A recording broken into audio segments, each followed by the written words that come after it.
اعوذ باللہ من الشیطان الرجیم، بسم اللہ الرحمن الرحیم۔ قال نوح رب انہم عصونی واتبعوا من لم یزدہ مالہ وولدہ الا خسارا ومکروا مکرا کبارا وقالوا لا تذرن آلهتكم ولا تذرن ودا ولا سواعا ولا يغوث ويعوق ونسرا وقد أضلوا كثيرا ولا تزد الظالمين إلا ضلالا مما خطيئاتهم أغرقوا فأدخلوا نارا فلم يجدوا لهم من دون الله انصارا۔ یہ سورہ نوح کا آخری رکوع ہے۔ سورہ نوح یہ نوح علیہ السلام کی دعوت کے اوپر ہے کہ اس زمین کے اوپر جب آدم علیہ السلام کی نسل پھیلی اور ان کے اندر وہی چیز آ گئی، شرک ان کے اندر آ گیا،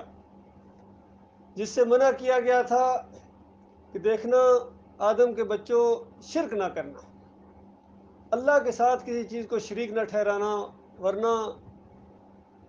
تمہیں وہ مار پڑے گی کہ نہ دنیا میں تمہیں امن نصیب ہوگا اور نہ آخرت میں۔ تو نوح علیہ السلام اس قوم کے اندر 1000 سال کم 50 سال یعنی 950 سال اس قوم کے اندر دعوت دیتے رہے۔ صبح شام کی یہ دعوت تھی، یہ ہفتہ وار دعوت نہیں تھی، ماہانہ پروگرام نہیں ہوتے تھے، بلکہ صبح شام کی دعوت ہے، صبح شام۔ اور ایک ہی بات ہے، صلاۃ اور صوم اور دوسری چیزوں کا کہیں ذکر ہی نہیں ہے۔ دوسری چیزیں پہلے یہ تو مانو کہ تمہارا معبود کون ہے۔ جب یہ بات تم سمجھ جاؤ گے تو انشاءاللہ باقی سارے مسائل تمہارے چٹکیوں میں حل ہو جائیں گے۔ اور نوح علیہ السلام کی دعوت کے مقابلے میں جو اس دور کے قائدین تھے ان کا ذکر کیا گیا اس کے اندر، اور بتایا گیا انہوں نے کس طریقے سے نوح علیہ السلام کی دعوت کا جواب دیا۔ وَقَالُوا لَا تَذَرُنَّ آلِهَتَكُمْ، قوم کے لوگوں اپنے معبودوں کو مت چھوڑنا، مسئلہ سارا معبودوں ہی کا، ان کو چھوڑو، تمہارا ایک معبود ہے، مَا لَكُم مِّنْ إِلَٰهٍ غَيْرُهُ، اس ایک کے علاوہ کوئی اور تمہارا معبود نہیں ہے۔ اور قوم کے لیڈر کہہ رہے ہیں اپنے معبودوں کو مت چھوڑنا، وَلَا تَذَرُنَّ وَدًّا وَلَا سُوَاعًا، یہ جو نام لیے جا رہے ہیں یہ قوم نوح کے 5 صالحین تھے، اس دور کے لوگ تھے۔ حدیث میں آتا ہے، بخاری کی روایت کے اندر ہے، جب یہ مر گئے لوگ ان کی قبروں کے اوپر وابستہ ہو گئے، پہلے ان کی تمثیلیں بنائیں، تصویریں بنائیں، پھر ان کی مورتیاں بنائیں، اور پھر پورے قبائل عرب کے اندر پھیل گئے۔ تو یہ گویا مشرکین مکہ کو بھی بتایا گیا کہ تم ان کی اولاد ہو۔ اس طرح اللہ تعالیٰ نے احسان جتایا کہ آج ایمان کے دشمنوں، ایمان کی بات تمہیں بہت بھاری لگتی ہے کہ کیا ہر وقت ایمان ایمان اور شرک شرک کی بات لگائے، کوئی اور بات بھی کیا کرو۔ اس بات کی گویا ان کے نزدیک اہمیت ہی نہیں ہے، کہتے ہیں بہت سن لیا، ہمارے کان پک گئے، اب ہم نہیں سننا چاہتے، کوئی اور بات کرو۔ ان کے کان پک جاتے ہیں۔ لیکن مومن کے دل کی یہ آواز ہوتی ہے، مومن اپنے مالک اور خالق کی تعریفیں سنتا ہے، کفر و شرک کا رد سنتا ہے، وہ نہیں اکتاتا ہے، وہ خوش ہوتا ہے، اس کے دل کی یہ بات ہوتی ہے، اطمینان آتا ہے اس کے دل کو اللہ کے ذکر سے، اللہ کی یاد سے، یاد دہانی ہے، اللہ کی باتیں جب کی جائیں اس کے سامنے تو مومنوں کو خوشی نصیب ہوتی ہے۔ یہ پہچان ہے، بڑی موٹی پہچان ہے، یقین کیجیے۔ آپ کسی کے سامنے اللہ کی تعریف کریں، اگر اس کو خوشی محسوس ہو رہی ہے دل کے اندر اور اچھا لگ رہا ہے اس کو، تو وہ ایماندار ہے۔ اور اگر اس کو کچھ ٹینشن پیدا ہوتی ہے، چلو ایک دن سن لی، دوسرے دن کسی موقع کے اوپر ہلکی سی ٹینشن اس کے دل میں اگر پڑ گئی ہے اپنے مالک اور خالق کی تعریفیں سنتے ہوئے، تو سمجھو کہ اس کے اندر وہ چیز نہیں ہے، ایمان خالص نہیں ہے اس کا، یہ پریشان ہو جاتا ہے۔ اپنے مالک کی توحید بیان کرتے ہوئے اس کو تکلیف ہوتی ہے، بیان کیا کرے گا، سننا تک یہ گوارا نہیں کرتا ہے۔ تو بتایا گیا کہ تم ان کی اولاد ہو۔ مشرکو، وہ جو کشتی میں بیٹھے تھے نوح علیہ السلام کے دور میں، اگر وہ تمہارے بڑے وہ ایماندار نہ ہوتے، اس دور میں یہی ایمان کی بات تھی جو آج مکہ کے اندر دعوت اٹھی ہوئی ہے، اور انہوں نے بھی جو بات مانی تھی تب کشتی میں بٹھائے گئے تھے۔ کشتی کے اندر ہر چیز کا ایک ایک جوڑا بٹھایا گیا، گائے، بھینس، اور گھوڑا تاکہ کتا اور خنزیر بھی بیٹھ سکتا ہے، لیکن سید زادہ نہیں بیٹھ سکتا ہے، نوح علیہ السلام کا بیٹا نہیں بیٹھ سکتا ہے، کیونکہ فیصلے کا دن ہے، آج فیصلہ ہونا ہے، ایمان کے اوپر فیصلہ ہونا ہے۔ اور نوح علیہ السلام نے بیٹے کو پکارا کہ بیٹا آ جا کشتی میں آ جا، کہنے لگا کہ نہیں میں پہاڑ پر چڑھ جاؤں گا، فرمایا پہاڑ نہیں بچائے گا، آج کوئی نہیں بچائے گا الا من رحم اللہ، وہ بچے گا جس کے اوپر اللہ رحم کرے گا۔ اور آج فیصلے کا دن ہے، اور فیصلے کے دن اللہ اپنا وہ رحم مشرکین کے اوپر حرام کر دیتا ہے۔ انہ من یشرک باللہ فقد حرم اللہ علیہ الجنہ، جنت اللہ کی رحمت ہے، مالک نے اپنی اس رحمت کو شرک کرنے والوں کے اوپر حرام قرار دے دیا۔ فرمایا وَمَأْوَاهُ النَّارُ، ان کا ٹھکانہ آگ ہوگا، وَمَا لِلظَّالِمِينَ مِنْ أَنصَارٍ، وہاں ظالموں کا کوئی مددگار نہیں ہوگا، چاہے پیغمبر کا بیٹا ہو یا پیغمبر کا باپ ہو۔ اس انداز سے ہجے کر کے بتایا، ابراہیم علیہ السلام کے باپ کا ذکر کیا، نوح علیہ السلام کے بیٹے کا ذکر کیا، نوح علیہ السلام کی بیوی کا ذکر کیا، لوط علیہ السلام کی بیوی کا ذکر کیا، نبی علیہ السلام کے چچا کا ذکر کیا، سگے چچا، حدیث کے اندر والد اور دادا کا بھی ذکر ہے اس انداز سے۔ بتایا کوئی بچانے والا نہیں ہے، بچے گا تو انسان ایمان خالص کرنے والا بچے گا، اور یہ شرک ایسی لعنت ہے جس کے اندر آ جائے تو کوئی اس کا علاج نہیں کر سکتا ہے جب تک وہ خود اپنا علاج نہ کرانا چاہے۔ تو اس طریقے سے قوم کے لوگوں نے کہا کہ دیکھو ود بابا کو بالکل نہیں چھوڑنا، سوا کو تو بالکل ہی نہیں چھوڑنا ہے، ولا یعوس، اور غوث پاک کو تو بالکل نہیں چھوڑنا، ان کا بھی غوث تھا ایک، کہتے ہیں یعوس کو نہیں چھوڑنا ہے، و یعوق اور یعوق بابا کو بھی نہیں چھوڑنا ہے، ولا نصرہ، اور نصر بابا کو تو بالکل نہیں چھوڑنا ہے۔ 5 تھے، اور آپ اندازہ لگائیے پہلی مشرک قوم ان کے 5 تن پاک، پہلی قوم کے 5 تھے جن کو پوچھتے تھے، اور یہ صالحین تھے، یہ نیک لوگ تھے، ان کی قبروں کے اوپر مجاور بن کر بیٹھ گئے تھے، قوم قبروں کے اوپر وہی کچھ کر رہی تھی۔ اگر آپ اپنی آنکھوں سے دیکھنا چاہتے ہیں تو آج قبرستان اور خاص کر ان مزاروں کے اوپر جائیں، علی جویری کی قبر پر جائیں، بریمام جسے کہتے ہیں ان کی قبر پر جائیں، سیون شریف چلے جائیں، اور بغداد کا تو کہنا ہی کیا، یا نجف وہاں چلے جائیں، جو کچھ ان قبروں کے اوپر ہو رہا ہے یہی کچھ نوح علیہ السلام کی قوم کر رہی تھی، اور نوح علیہ السلام ان کو منع کر رہے تھے، نہ کرو تمہارے اوپر اللہ کا عذاب آئے گا۔ وہ حیران ہوتے تھے کہ ہم عبادت کر رہے ہیں، اللہ کی عبادت یہاں آ کے کرتے ہیں، یہ نیک لوگ ہیں، ہؤلاء شفعاء عند اللہ، یہ ہمارے اللہ کے ہاں سفارشی ہیں، اور یہ ہمیں کہہ رہے ہیں کہ اس کی وجہ سے ہمیں اللہ کا عذاب ہوگا، وہاں ہم نذرانے کرتے ہیں، اللہ کو خوش کرنے کے لیے کرتے ہیں، ما نعبدہم الا لیقربونا الی اللہ زلفی، ہم تو اللہ کو خوش کرنے کے لیے کرتے ہیں، اللہ اس سے خوش ہوتا ہے، اور یہ ہمیں کہہ رہے ہیں کہ آپ کو عذاب ہوگا، تم جہنم کا ایندھن بنو گے، تم مشرک ہو، اور تمہارے باپ دادا جو یہی کچھ کرتے آ رہے ہو سارے مشرک تھے، گمراہی کے اندر تھے، فی ضلال مبین، ایسی گمراہی جو نظر آ رہی ہے، چھپی نہیں نظر آ رہی ہے، کہ ایک بندہ چڑھاوا چڑھا رہا ہے، چادر چڑھا رہا ہے، وہاں جھکا جا رہا ہے، کوئی گردن کو جھکائے ہوئے ہے اور کوئی کمر کو جھکائے ہوئے ہے، کوئی اور آگے چلا گیا ہے، ماتھا ٹیک دیا اس نے، اور کوئی پکارے لگا رہا ہے، حق بہو بے شک بہو، یا بری کر کھری، یا محی الدین چشتی پار لگا دے کشتی، مولا علی ہے شیر خدا میری کشتی پار لگا دے، یا عبد القادر جیلانی اغثنی، اس طرح پکاریں لگائی جا رہی ہیں، تو بتاؤ یہ کوئی چھپی گمراہی ہے؟ یہ تو کھلی سر عام اعلان کے ساتھ گمراہی کی جا رہی ہے، گویا اپنے کفر کے اوپر گواہی دے رہے ہیں۔ تو ان کو منع کیا گیا کہ دیکھو یہ تمہیں جہنم کی آگ کا ایندھن ہے۔ دیکھو قبر پرستی کا آغاز ہوا ہے، شرک کا آغاز اسی عقیدے سے ہوا، قبر پرستی سے ہوا، یہ قبر پرستی یہ شرک کی جڑ ہوتی ہے، اور نبی علیہ السلام نے اسی وجہ سے منع کیا تھا کہ دیکھو قبروں کو پکا ہی مت کرنا، شروع میں قبرستان جانے سے منع کر دیا تھا، جب ایمان عقیدہ مضبوط ہو گیا تو اس کے بعد کہا کہ اب میں تمہیں اجازت دیتا ہوں، وہاں جا کے موت یاد آتی ہے، آخرت یاد آتی ہے، دنیا سے بے رغبتی پیدا ہوتی ہے۔ یہ 3 مقصد ہیں قبر کے اوپر جانے کے، قبرستان جانے کے، چاہے کہ ایک قبر ہے، 2 قبریں، 3 ہے، قبرستان پورا ہے، وہاں جانے کے صرف 3 مقصد ہیں، اس کے علاوہ کوئی اور مقصد اگر لے کے جاتا ہے تو پھر کوئی اور معاملہ ہے اس کا۔ یہ موت یاد دلاتی ہے، آخرت یاد دلاتی ہے، دنیا سے بے رغبتی پیدا ہوتی ہے، اور پھر قبر پر جا کر کم از کم 4-5 قسم کا شرک کیا جاتا ہے، مختلف طریقے سے بھی شرک کیا جاتا ہے، جال ہیں شیطان کے، ابلیس کے جال ہیں، ایک جال کے اندر سے جو ان کا بٹیرا نکل جاتا ہے دوسرا جال پھینکتا ہے، شکاری اسی طرح کرتے ہیں، جو پکڑ لیے وہ تو پکڑ لیے، مسئلہ جو نکل گئے ان کو پکڑنا ہے، دوسرا جال، اگر اسی طرح کا جال وہاں جا کے لگاؤ گے تو عام شکار بھی اسی طرح کے جال میں نہیں آتا، تھوڑا مختلف لگانا پڑتا ہے، پھر وہ پھنستا ہے۔ تو پہلا جال ابلیس کا یہی ہے کہ قبرستان میں، خاص کر قبر والوں کے گنبد کے پاس جا کے، مزار کے پاس جا کے ایک انسان جا کے کہتا ہے بابا بس تو ہی ہے، آئے ہیں تیرے در پر، تو کچھ لے کے جائیں گے، بس ادھر سے ملتا ہے ہمیں، تو کہتے ہیں یہاں سے ملتا ہے، بابا سے ملتا ہے، یا علی مدد، یا بابا مدد، یہ پکاریں لگائی جاتی ہے قبر کے اوپر جا کے۔ اب دوسرا آدمی آتا ہے جو اس شرک سے نکل گیا، شیطان کے جال سے نکل گیا، وہ کہتا ہے عجیب بات ہے بھائی، یہ مرے ہوئے کو پکارنا یہ کیسے ہو سکتا ہے، یہ تو مر گئے ہیں۔ تو وہ اس کو گویا سمجھاتا ہے کہ اس طرح نہ پکارو،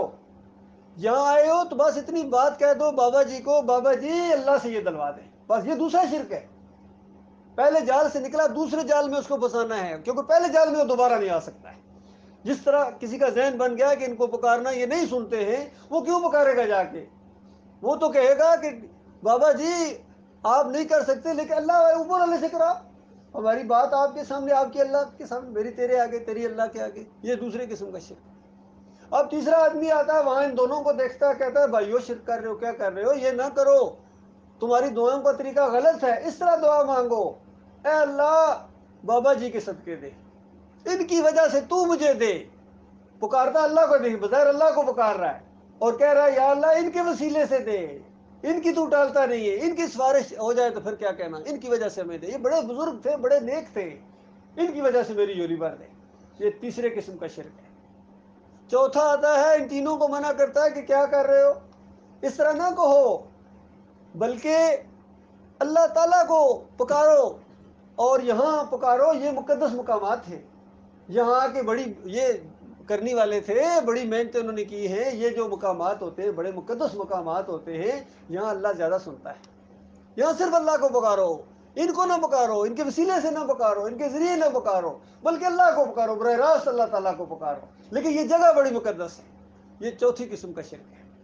اللہ کے بندو، ایمان یہ ہے کہ تمہارا مالک تمہاری شرک سے زیادہ قریب ہے، وہ تمہارے دل کے اندر اٹھنے والے وسوسے جانتا ہے۔ یہ کسی قبر کے اوپر، مزار کے اوپر، گنبد کے سامنے جا کے اللہ کو پکارنے سے یہ نہیں کہ وہ اللہ تعالیٰ تم سے خوش ہوگا، وہ ناراض ہوگا تم سے، کیونکہ یہ شرک کی جگہ ہے، یہ شرک کے اڈے ہیں، یہاں عبادت ہوتی ہے، یہ شرک کی نشانیاں ہیں، شرک کے سمبل ہیں یہ۔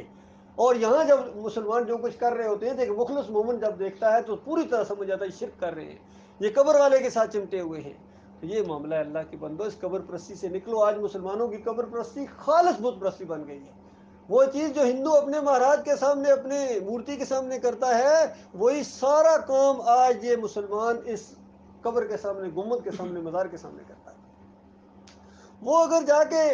وہاں پرشاد بانٹتا ہے تو یہ مسلمان ہے، پرشاد نہیں کہے گا، یہ کہے گا نیاز بانٹو۔ وہ وہاں جا کے اگر بھجن گاتا ہے وہاں اپنے انداز سے، یہ مسلمان بھجن تو نہیں گائے گا، یہ وہاں جا کے قوالی گائے گا اور کہتا ہے کہ قوالی گائی ہے، بس حل اٹھتا ہے اس کا، جھومنا شروع ہو جاتا ہے قوالی۔ جس طرح اگر کبھی آپ نے نصرت فتح علی کی قوالیوں کو سنا، اور ہمارے عمران خان جھومتے تھے اوپر، اس کے اوپر شرک اور کفر کی اس قوالی کے اوپر جھومتے ہیں، فرمائش کر کے اس کفر کی قوالی کو سنتے ہیں، تو ان کے دماغوں کے اندر اس طرح شرک چلا گیا ہے۔ تو اس کے بعد ہندو اگر وہاں ماتھا ٹیک دیتا ہے اور کہتا ہے ڈنڈوت کی، میں نے مہاراج کی ڈنڈوت کی، اور یہ مسلمان ہے، یہ ڈنڈوت تو نہیں کہے گا، یہ وہاں جا کے ماتھا ٹیکتا ہے اور کہتا ہے کہ میں نے سجدہ تعظیمی کیا ہے، یہ سجدہ تعظیمی ہے، یہ لے کے آئے گئے ہمارے مفسرین اسلام کے اندر، سجدہ تعظیمی لے کے آئے، اور الزام لگاتے ہیں، کہتے ہیں پچھلی امتوں میں بھی جائز ہوا کرتا تھا۔ بتاؤ کہاں لکھا ہوا اللہ کے بندو؟ قرآن کی کوئی آیت دکھا دو پچھلی امتوں میں جائز تھا، صحیح حدیث کوئی دکھا دو پچھلی امتوں میں جائز تھا، یہ تمہارے دماغ نے اس کو جائز قرار دیا ہے۔ کوئی پچھلی امتوں میں شرک کسی دور میں جائز نہیں رہا ہے، اور اللہ تعالیٰ نے تو اپنے آخری نبی کے ذریعے پچھلی امتوں کے ایسے لوگوں پر لعنت بھیجی ہے، لعن اللہ الیہود والنصارى اتخذوا قبور الانبیاء والصالحین مساجدہ، جنہوں نے انبیاء اور نیک لوگوں کی قبروں کو سجدہ کیا تھا، تو قبروں کے اندر اس میت کی وجہ سے کیا تھا انہوں نے، کہ صرف قبر کو تو نہیں کیا تھا، تو جنہوں نے اس میت کو سجدہ کیا جا کے، نیک آدمی کی میت کو یا کسی نبی کی قبر پر جا کے اس کو جا کے سجدہ کیا، تو نبی علیہ السلام نے لعنت بھیجی ان کے اوپر۔ تو بتاؤ، مرنے کے بعد اگر سجدہ جائز نہیں ہے تو زندگی میں تو اس سے زیادہ جائز نہیں ہے۔ مرنے کے بعد تو وہ منع نہیں کر سکتا آپ کو، نبی ہے، ولی ہے، وہ تو آپ اس کی قبر پر، اس کو تو پتہ کوئی نہیں ہے، وہ تو بے خبر ہے، تم جا کے سجدے کر رہے ہو۔ اور زندگی میں تو اگر تمہارے سامنے ذرا سا بھی جھکو گے، نبی کبھی برداشت نہیں کرتا اس بات کو، نبی کی تعلیم ہی یہ ہے کہ ہمیشہ اللہ کے سامنے جھکو، ایک اللہ ہے جس کے سامنے یہ سر جھکے گا۔ اگر ذرا سا بھی سر جھکانے کی گنجائش ہوتی کسی نبی کے سامنے یا نبی علیہ السلام کے سامنے تو کتنی روایتوں میں یہ چیز آتی، کتنی روایتوں میں یہ چیز آتی، آئے صحابہ اور کسی نے گردن جھکا دی، یہ کر دیا وہ کر دیا، بلکہ ایک موقع پر ذرا اٹھنے کی کوشش کی، نبی علیہ السلام نے سختی کے ساتھ منع کر دی، خبردار جب میں ہوں تو مت اٹھا کرو۔ یہ اجمی بادشاہ کرتے ہیں اس طرح اپنی تعظیم کے لیے کہ کھڑے ہو جاتے ہیں لوگ، میرے آنے سے خبردار اٹھو۔ اندازہ لگے اس طرح نبی علیہ السلام شعور کے ساتھ اس چیز کا ادراک رکھتے تھے اور منع کرتے تھے کہ اللہ کے معاملے میں یہ تکریم کے لیے جھکنا، یہ صرف ایک اللہ کی ذات ہے جس کے سامنے یہ سر جھکے گا، کمر جھکے گی، یہ سجدہ تو خیر سوال پیدا نہیں ہوتا۔ ہاں کافر مشرک جو بادشاہ گزرے ہیں انہوں نے یہ چیزیں کروائی ہیں کہ ان کے سامنے سجدے بھی ہوئے ہیں، کافروں مشرکوں کے سامنے کوئی کمر سے جھکاتے ہیں، جس طرح آج کل یہ ہمارے یہ عرب بادشاہ ہیں جو دوسرے بادشاہ ہیں یہ بھی تھوڑا کمر سے جھکانے کو اپنی تکریم سمجھتے ہیں، اور گردن جھکانا تو ان کا بڑا مشغلہ ہے، لیکن مومن کبھی کسی کو اپنے سامنے نہیں جھکائے گا، نہ مومن جھکے گا کسی کے سامنے۔ تو اس طریقے سے میرے بھائی یہ قبر پرستی کا یہ جو بازار آج مسلمانوں کے اندر آ گیا ہے، یہ جو گنبد ہے، یہ مزار ہے، یہ خالص بیت اللہ کا مقابلہ کرنے کے لیے شیطان نے کروائے ہیں۔ یعنی جو مسلمان بیت اللہ میں کرتا ہے، اور اللہ کی شان دیکھیں مالک کتنا رحیم ہے کہ شرک کے حوالے سے جو چیز ایک انسان کے ذہن میں آ سکتی تھی، انسان ہے چونکہ سارے نشان ہے، جو چیز آ سکتی تھی چونکہ اسی ماحول کے اندر رہنا ہے، یہ مشرکین ہمارے ساتھ یہ کوئی یہ کر رہا ہے، کوئی یہ کر رہا ہے، کوئی یہ کر رہا ہے، آخر مسلمان بھی انسان ہے، کسی کے پاس ہمارا کوئی بھی چیز ایسی نہیں، ہم کیا کریں؟ تو اس کے بعد اللہ تعالیٰ نے مومنوں کا یہ مسئلہ حل کر دیا کہ آؤ اچھا ٹھیک ہے، چکر لگانے کا دل کرتا ہے، یہ میرا گھر ہے، آپ چکر لگاؤ، طواف کرو، خالص اللہ کی بندگی۔ اور وہاں کوئی نیاز وغیرہ کا دل کرتا ہے، کچھ کھاؤ پیو یا کچھ دوسروں کو ہی لے کے جاؤ، یہ آب زمزم ہے، پیو، برکت والا پانی ہے۔ اور اس کے بعد اگر دل کرتا ہے نعرے لگانے کا دل کرتا ہے، کیونکہ تم دیکھتے ہو تمہاری قوم نعرے لگا رہی ہے، کوئی لبیک یا حسین کہہ رہا ہے، کوئی لبیک یا رسول اللہ کہہ رہا ہے، کوئی لبیک یا غازی عباس کہہ رہا ہے، تمہیں بھی دل کر رہا ہے مومنو تو آؤ یہاں نعرے لگاؤ، لا شریک لہ لبیک اللہم لبیک لبیک اللہم لبیک لا شریک لک، اس طرح نعرے لگاؤ، اللہ کی بندگی خالص اللہ کو پکارو، چپکے چپکے پکارو یا تھوڑی آواز کے ساتھ پکارو، کس طرح اللہ تعالیٰ تمہارا۔ اچھا چومنے کا دل کرتا ہے، کوئی چیز چوموں، تو مالک نے ایک پتھر کو، حجر اسود کو رکھ دیا، اس پتھر کو بھی تم چومو، مالک فرماتا ہے یہ میری بندگی ہو، اس انداز سے نبی علیہ السلام نے چوما، صحابہ اکرام نے چوما، تو یہ پتھر کی بندگی نہیں ہے، یہ اللہ نے کہا ہے، اللہ کا حکم ہے، اللہ کا حکم ماننا اس کی بندگی ہے، یاد رکھیے۔ اس انداز سے یہ ساری باتیں بتا دی گئی، لیکن پھر بھی ان مسلمانوں کو سمجھ نہیں ہے، اسی شرک کے اندر پھر مبتلا ہوئے۔ تو مالک فرماتا ہے قوم نوح کے جو وہ لوگ جنہوں نے یہ کام کیا، مما خطیاتہم اغرقوا فادخلوا النار، اسی خطا کی وجہ سے، اسی خطا کی وجہ سے، یہ جو خطا انہوں نے کی ہے یہ ایسی خطا ہے کہ پانی کے اندر ڈبکیاں دے دے کے اللہ تعالیٰ نے ان کو مارا، اور اس کے بعد آگ کے اندر داخل کر دیے گئے۔ اندازہ لگائیے، جان تو نکلی ہے ڈبکی کھانے کی وجہ سے، پانی کے اندر جو ان کی موت آئی ہے، لیکن چلے کہاں گئے؟ آگ میں چلے گئے۔ اسی طرح نبی علیہ السلام نے فرمایا ممات یشرک باللہ شیئا دخل النار، یہ صرف وہ نہیں بلکہ جو بھی جیسا مرتا ہے، یشرک باللہ شیئا، ذرہ برابر اس نے اللہ کے ساتھ شرک کیا، وہ شرک سے توبہ کیے بغیر جیسی اس کی موت آتی ہے وہ آگ میں چلا جاتا ہے۔ اللہ کے بندو، یہ بہت ہی سنجیدہ مسئلہ ہے، اور یہ ضرورت اس بات کی ہے کہ اپنے بھائیوں کو سمجھایا جائے، اپنی قوم کو سمجھایا جائے کہ دیکھو اس کی بالکل معافی نہیں ہے، اس کی سزا آگ ہے۔ فلم یجدوا لہم من دون اللہ انصارا، بڑے انہوں نے دعوے کیے تھے ہمارے یہ مددگار ہیں، یہ پہنچیں گے، یہ کرنی والی سرکار ہیں، پیر جو میرا دمڑیاں والا دم، پیر شاہ کلندر، ہر مشکل وچ مدد کریندا دو جہاناں اندر، وہ کہتے ہیں دو اس جہان میں بھی مشکل مصیبت ہے، یہاں بھی مدد کرتے ہیں، اور وہاں جب پھنسیں گے وہاں بھی مدد کریں گے۔ اور مالک فرماتا ہے کہ جب یہ وہاں آگ میں پہنچے ہیں تو کوئی ان کا مددگار وہاں نہیں پہنچا ہے، جو سارے ان کے ڈگوسلے تھے سارے ختم کر دیے گئے۔ اور نوح علیہ السلام نے کہا وقال نوح رب لا تذر علی الارض من الکافرین دیارا، مالک یہ ایک بہت ہی طویل عرصے کی دعوت تھی، پورا تجربہ تھا کہ مالک انہیں یہ نہیں ماننے والے ہیں، اب ان کو بالکل ایسا عذاب لا ان کے اوپر کہ ایک گھر بھی کافر مشرک کا نہ چھوڑنا میرے مالک، ان کا انتظر ہم اور اگر تو نے کسی ایک گھر کو بھی چھوڑ دیا کافر مشرک کے تو کیا ہوگا؟ یضل عبادک، تمہارے یہ تیرے بندوں کو گمراہ کریں گے. ایسا ان کے دماغوں کے اندر یہ شرک چلا گیا ہے. ولا یلدو الا فاجرا کفارا، اور یہ اگلی نسل جیسی ان کی آئے گی اپنے بچوں کو بھی اسی طرح کے سکھائیں گے اور کفر و شرک سکھائیں گے، ان کے بچے بھی کافر اور مشرک اٹھیں گے. اور آج ہم اپنے دیکھتے ہیں سوشل میڈیا کے اوپر کتنے ان کے چھوٹے چھوٹے بچے پگڑیاں باندھی عجیب و غریب ناتے شرک اور کفر کی پڑھ رہے ہوتے ہیں. چھوٹے چھوٹے بچے ان کی سینہ کو بھی کر رہے ہوتے ہیں اس طریقے سے. یہی کچھ سکھاتے ہیں ان کے. اور پھر اس کے بعد آگے جا کے انہوں نے جو گل کھلانے، یہ مدرسوں کے اندر جو پڑھتے ہیں ان کے جتنے طالب علم نکلتے ہیں وہاں سے ہزاروں لاکھوں کے حساب سے طالب علم نکلے ان کے مدرسوں. بریلوی نکلتا ہے تو پوری زندگی بریلوی کرتا ہے، بریلویت کی تعلیم دیتا ہے. کوئی دیوبندی مدرسے سے نکلا ہے، کوئی اہل حدیث مدرسے سے نکلا ہوا ہے، کوئی جامع ازہر سے نکلا ہوا ہے، کوئی یونیورسٹی مدینہ یونیورسٹی سے آئے ہیں جی، مدینہ یونیورسٹی سے آئے ہیں. اور ان سے کوئی ایمان عقیدے کی بات پوچھو تو اس کے بعد ایسی مسلک پرستی والے انداز سے جواب دیتے ہیں، ایمان خالص کی کوئی بات نہیں کرتا ہے. چاہے دیوبند کا فارغ التحصیل ہو، چاہے بریلوی کا فارغ التحصیل ہو، جو بھی آتا ہے اپنے مسلک کی بات کرتا ہے، اپنے دائرے کے اندر بند ہے.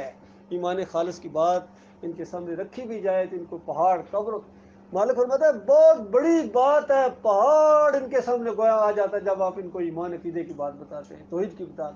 اور توحید کی بات سننے کے بعد یہ کافر، یہ مشرک، ان کے دل کڑنا شروع ہو جاتے ہیں، پریشان ہو جاتے ہیں. وَإِذَا ذُكِرَ اللَّهُ مِن دُونِهِ، اور جب اللہ کے علاوہ دوسروں کی دستگیری، داتائی اور مشکل کشائی اور حاجت روائی کا ذکر کیا جائے تو اس کے بعد ان کے ایسے دل کھل اٹھتے ہیں. یہ معاملہ ہے اللہ کے بندو. آج پوری زمین کے اوپر جو انسانیت کے ساتھ معاملہ ہو رہا ہے، خاص کر ان مسلمانوں کی جو درگت بنی ہوئی ہے، یہ اسی شرک کی وجہ سے ہے. ان کے اندر وہی شرک آ گیا جو ہر قوم کے اندر آتا ہے، جس کی وجہ سے اللہ کے عذاب آتے ہیں. لہذا دعوت دیں میرے پیارے بھائی، جہاں بھی ہو سکے جس حالات میں ہوں، یہ ایک سب سے بڑی جو آپ کا کام ہے، بڑا کام ہو، یہی دعوت دینا. دائی بنو، اللہ کے راستے میں اٹھو، اور آپ دیکھیں کس طرح اللہ تعالیٰ آپ کے راستے آسان کرتا چلا جائے گا، اور آپ کو کس طرح ایمان آپ کا مضبوط ہوگا. اور آپ دیکھیے اسی ایک مقصد کے لیے آپ جیے، اس کے علاوہ کوئی جینے کا مقصد نہیں. یقین کیجیے ہم تو دعوت کے لیے جیتے ہیں کہ اس راستے میں ہماری موت آئے، شہادت کی موت. اور یقین کیجیے پہلا قطرہ خون کا زمین پر گرنے سے پہلے اللہ تعالیٰ ایسے لوگوں کو جنت الفردوس میں لے جاتا ہے. آپ غور کیجیے دنیا میں کتنی محنت کرتے ہو تھوڑا سا معیار بلند کرنے کے لیے، تھوڑا سا معاملہ ہو جائے، تھوڑی سیلری بڑھ جائے، تھوڑا سا معیار ہو جائے. اس کے بعد یہ اس طرح کس نے کوشش کی ہے کہ اللہ تعالیٰ کی رحمت ہو اور کبھی اللہ کے راستے میں دعوت دیتے مجھے موت آ جائے، تو اسی وقت بتائیے کتنی بڑی جنتوں کے اندر آپ کو داخل کر دیا جائے گا، کتنے بڑے انعامات سے آپ کو نوازا جائے گا. اور جب تک قیامت قائم نہیں ہوگی تب تک عیش کرتے رہو گے. اور میدان محشر میں شہید کے خون سے خوشبو پھیل جائے گی. اندازہ کریں خوشبو اس طرح مالک کے سامنے یہ آئیں گے، کیونکہ اللہ کی اس بات کو بیان کرنے کے لیے انہوں نے اپنی جان دے دی. تو بتاؤ، یہ تو شہداء کا درجہ ہے، جنتوں کا درجہ ہے ان کا. تو جو انبیاء تو ان سے بھی اوپر درجے والے ہیں، انہوں نے تو بہت زیادہ جانیں لگائی ہیں، تو وہ تو ان سے بھی اوپر درجات والے ہیں. تو یہ انبیاء اور شہداء جنتوں میں زندہ ہیں، ان قبروں میں نہیں. ان قبروں کے اندر زندہ نہیں ہیں، نہیں زندہ ان کے اندر، چاہے نبی علیہ السلام ہو، کوئی بھی ہو، ان قبروں کے اندر زندہ نہیں ہے، وہ جنتوں کے اندر زندہ ہیں. ان قبروں کے اندر جو ان کو آگے پیچھے طواف کرتے ہیں، ان کی بندگی کرتے ہیں، گنبد بناتے ہیں، قرص لگاتے ہیں اس کے اوپر، پھر عرس اور میلے کرتے ہیں، یہ اسی وجہ سے کرتے ہیں کہ ان کے دماغوں کے اندر شرک ہے. اور کل قیامت کے دن نبی علیہ السلام اور سارے نیک لوگ ان سے بیزاری کا اعلان کر دیں گے. یقین کیجیے ان کی پوری زندگی نبی نبی کرتے کرتے پکارتے اور وہاں جا کے پتہ چلے گا نبی ان کے دشمن ہوں گے. یقین کیجیے یہ اللہ کی کتاب بیان کرتی ہے. جن نیک لوگوں کو پکارا گیا ہے، ان کی بندگی کی گئی ہے، وہاں جا کے وہ بالکل بیزاری کا اعلان کر دیں گے، ان کو کافر قرار دیں گے. یقین کیجیے جب ان کے اعمال دیکھیں گے، ان کو بتایا جائے گا یہ آپ کو پوجا پکارا کرتے تھے، اس کے بعد ان کو کافر قرار دیں گے اور کہیں گے دور کرے، تباہ کرو، ان کو ہمارے قریب نہ آنے دیں. اتنی نفرت، بتاؤ اس وقت ان کے اوپر کیا بیتے گی. اس وقت کے پچھتاوے سے بچنے کے لیے آج آپ کو بتایا جا رہا ہے. آج نبضیں چل رہی ہیں، خون چل رہا ہے، ایک وقت آئے گا یہ نبضیں چپ ہو جائیں گی، خون رک جائے گا، اس کے بعد آپ کا ہمیشہ ہمیشہ کے لیے معاملہ ختم ہو جائے گا. نہ کوئی بتانے والا ہوگا اور نہ اس وقت ماننے والا ہوگا. اس وقت صرف بھگتنے والا ہوگا. اللہ تعالیٰ غور و فکر کرنے کی توفیق عطا فرمائے. وقول قولی ھذا استغفر اللہ لی ولکم. اس درس کے حوالے سے اگر کوئی سوال یا کوئی وضاحت درکار ہو تو انشاءاللہ میں جواب دینے کی کوشش کروں گا. جتنے بھی مسئلہ پرست ہیں سب قرآن حدیث سے ثابت کرتے ہیں ہم آپ پر ہم آپ پر، چاہے اہل حدیث ہو، بریلوی ہو، دیوبندی ہو، چاہے کوئی بھی جماعت ہو، سب جا کے دلیل دیتی ہے ایک قرآن حدیث سے ہم آپ پر ہم آپ پر. آپ پر کون ہے؟ یہ سوال کیا ہمارے بھائی نے کہ جتنے بھی آج مسلک پائے جاتے ہیں، وہ بریلوی ہوں، دیوبندی ہوں، اہل حدیث ہوں، سلفی ہوں، سب کا یہی دعویٰ ہے، سب کہتے ہیں ہم قرآن و حدیث، قرآن و حدیث، قرآن و حدیث، اور آپ بھی یہی کہتے ہیں قرآن و حدیث، قرآن و حدیث، تو آخر فرق کیا ہے؟ پتہ کس طرح چلے گا؟ تو میرے بھائیوں، ظاہر کے لحاظ سے، الفاظ کے لحاظ سے تو بالکل معاملہ اسی طریقے سے ہے، لیکن جب ان کی کتابیں پڑھیں یا ان کے عقیدے دیکھیں تو حضرت صاحب فرماتے ہیں، ہمارے بڑے نے، شاہ ولی اللہ صاحب نے، بیوی کی عمر گھوڑے کو لگا دی، گھوڑے کی عمر بیوی کو لگا دی، بتائیے۔ قاسم نانوتوی صاحب کہتے ہیں کہ نبی علیہ السلام کی روح نکلی کوئی نہیں آب حیات کے اندر، اور سارے جسم سے آ کے دل کے اندر سکڑ گئی، اور پھر قبر میں جب دفن کیا سب پھیل گئی۔ بتائیے، حدیث کے اندر جتنے الفاظ آئے ہیں نبی علیہ السلام کے لیے، ماتا، فاتا، قبضا، خرج من الدنیا، اس طرح کے الفاظ آئے۔ تو بتاؤ، سارے صحابہ کا تو یہی ایمان ہے کہ وہ نبی علیہ السلام جنت میں زندہ ہیں، اور ان سارے جو بندیوں کا یہ عقیدہ ہے کہ نبی علیہ السلام قبر کے اندر زندہ ہیں، سنتے ہیں، دیکھتے ہیں، پہچانتے ہیں۔ حتیٰ کہ یہ اہل حدیثوں کا بھی عقیدہ ہے، اور سلفی جو یہاں حنبلی کہلاتے ہیں، مفتی اعظم سعودی عرب عبداللہ بن باز کا فتویٰ ہے حج اور عمرہ کی ان کی کتاب کے اندر، کہتے ہیں کہ حدیث میں آتا ہے کہ نبی علیہ السلام نے فرمایا کہ جب میری قبر کے اوپر آ کے کوئی صلاۃ والسلام پڑھتا ہے تو اللہ میری روح کو واپس کر دیتا ہے، حتیٰ کہ خود میں سنتا ہوں اور اس کا جواب دیتا ہوں۔ بتائیے، اس سے زیادہ قبر پرستی کی اور کیا بنیاد ہوگی؟ اگر کسی بندے کو یہ پتا چل جائے کہ نبی علیہ السلام زندہ ہیں، سنتے میری بات سن رہے ہیں، کیوں نہیں پکارے گا؟ وہ پکارے گا۔ ایک جھوٹی روایت کے اوپر انہوں نے اپنا عقیدہ بنایا اور قرآن کو پسے پوش ڈال دیا، اور صحیح حدیث کو پسے پوش ڈال دیا۔ ان سب کا یہ معاملہ ہے۔ بریلیوں کے پاس جاؤ، حاضر ناظر نبی علیہ السلام ہر جگہ، دم دم پڑھو، درود حضرت بھی ہیں موجود۔ اچھا، حضرت موجود ہیں، لیکن نماز مولوی سے پڑھائیں گے۔ پتہ ہے کتنی بڑی گستاخی! بھائی نبی علیہ السلام یہاں نہیں ہے، جنت میں ہیں۔ پھر واسطے وسیلے کا شرک بریلویوں کے اندر بھی ہے، دیوبندیوں کے اندر بھی ہے، نظر و نیاز کا شرک، قبر پرستی کا شرک، یہ گمبد کے پجاریوں کا شرک۔ گمبد کو بھی کہتے ہیں یہ شرک نہیں ہے، بس غلط ہو گیا، نہیں کام ہونا چاہیے تھا، لیکن اب نبی علیہ السلام کے ساتھ نسبت ہو گئی، اب تو اس کی برکتوں کا کیا کہنا؟ آپ بتائیے، گمبد کے ساتھ نبی علیہ السلام لعنت بھیجیں، ایک حرام کہتے حرام کہہ لو، غور کرو ذرا، کہتے حرام کہہ لو۔ بھائی حرام چیز تمہیں رکھنے کے لیے نبی کی قبر کے علاوہ کوئی چیز نہیں ملی ہے؟ نبی کی قبر کے اوپر جا کے وہ حرام چیز رکھی ہے جو تم خود کہتے ہو حرام ہے؟ یہ معاملہ اللہ کے بندوں۔ تو آج کسی کے اندر یہ جرت نہیں ہے کہ نبی علیہ السلام کی بات کے اوپر عمل کیا جائے اور پھر دین خالص کیا جائے۔ یہ معاملہ ہے میرے بھائیو، ہمارا ان سے یہی جھگڑا ہے۔ اب ہمارا جرم سمجھو یا جو بھی کو کہ انہوں نے جو شرک اور کفر پھیلایا ہوا تھا اپنی کتابوں کے اندر اور سینہ بھی سنا، ہم نے اس کو بالکل اعلان کے ساتھ لوگوں میں بتانا شروع کر دیا، یہ دیکھو یہ ان کے اندر یہ عقیدے ہیں۔ اس کے بعد پھر یہ مانتے نہیں ہیں، ناراض ہوتے ہیں، کہتے ہیں آپ ہمارے بزرگوں کو نہیں مانتے، تمہارے بزرگ سر آنکھوں کے اوپر ہوتے اگر شرک اور کفر نہ پھیلا کے گئے ہوتے۔ اب بتائیے کیا کریں؟ ہم اپنی مالک کی کتاب کو صحیح کہیں یا تمہاری حضرت کی کتاب کو صحیح کہیں؟ یہ ایک مثال میں چھوٹی سی آپ کو دے رہا ہوں، ساری باتیں اسی کے اوپر رکھیے۔ دیکھیے کتنے بڑے دیوبندیوں کے عالم ہیں محمود الحسن صاحب، پہلے فارغ تحصیل ہیں، شاگرد رشید ہیں قاسم نانوتوی صاحب کے، پہلا جو بڑا اسٹوڈنٹ نکلا ہے جنہوں نے تفسیر لکھنا شروع کی، اور 2.5 پارے یا 3 پارے انہوں نے تفسیر کی ہے، پھر ان کی موت واقع ہو گئی، اور اس تفسیر کو پایا تکمیل تک ان کے آگے ہی دوسرے شاگرد نے جو شبیر احمد عثمانی ہے، کتنا بڑا نام ہے، کتنی اونچی پگڑی ہے، انہوں نے اس کو پایا تکمیل تک پہنچایا ہے، اور آج یہ تفسیر شبیر احمد عثمانی کے نام سے پوری دنیا میں پائی جاتی ہے۔ حتیٰ کہ سعودی عرب سے ایک عرصہ دراز یہ بہترین پرنٹنگ کے ساتھ وہاں سے پرنٹنگ ہوتی رہی، اور پہلے صفحے کے اوپر لکھا ہوا ہے شاہ فہد بادشاہ کی طرف سے پوری امت مسلمہ کو تحفہ مفت، اور اس کے پہلے صفحے کے اوپر آپ کھولے سورہ فاتحہ، اور اللہ کے حمد و ثنا کے بعد جو پہلی توحید کی کڑاکے کی آیت آتی ہے، ایاک نعبد و ایاک نستعین۔ اللہ تعالیٰ نے اس کو نازل کیا ہے، اس دعا کو بندوں کی زبان میں، کہ میرے بندو جب میرے سامنے کھڑے اس طرح کہو کہ اللہ ہم تیری عبادت کرتے ہیں، اور یا اللہ ہم تجھ سے مدد مانگتے ہیں۔ تو ترجمہ بالکل صحیح رکھا ہے انہوں نے، شبیر احمد عثمانی اور محمود الحسن نے، اور اس کی حاشیہ چڑھایا، اور وہاں لکھا کہ اللہ کے مقبول بندوں کو، یعنی پیارے بندوں کو، مقبول بندوں کو خالص واسطہ رحمت الہی سمجھ کر عارضی طور پر اگر ان کو غیر مستقل جان کر ان کو بھی مدد کے لیے پکارا جائے تو یہ اللہ ہی کو پکارنا ہے۔ یہ دیوبندیوں کا سارے آج دن تک جو اس کی تفسیر ہو رہی ہے اور پرنٹنگ ہو رہی ہے، یہ تقی عثمانی تک نے اس کو پرنٹ دوبارہ کروایا ہے، بہترین ہیڈنگ کے ساتھ وہی ہیڈنگ لگے ہوئے ہیں، اور وہی شرک آگے جاری ہے۔ تو بتاؤ اللہ کے بندو، یہ فرق ہے ہمارے اور ان کے درمیان۔ آپ جب اللہ کے ساتھ آپ نے اس طرح شریک ٹھہرائے ہیں تو اب آپ کے اوپر کوئی نماز فرض نہیں ہے. ان کے پیچھے اگر دیکھیں کوئی لمحہ ان کے اوپر ایمان خالص کا نہیں آیا، کہ ان کے دماغوں میں شرک ہے. یہ مسئلہ ہے.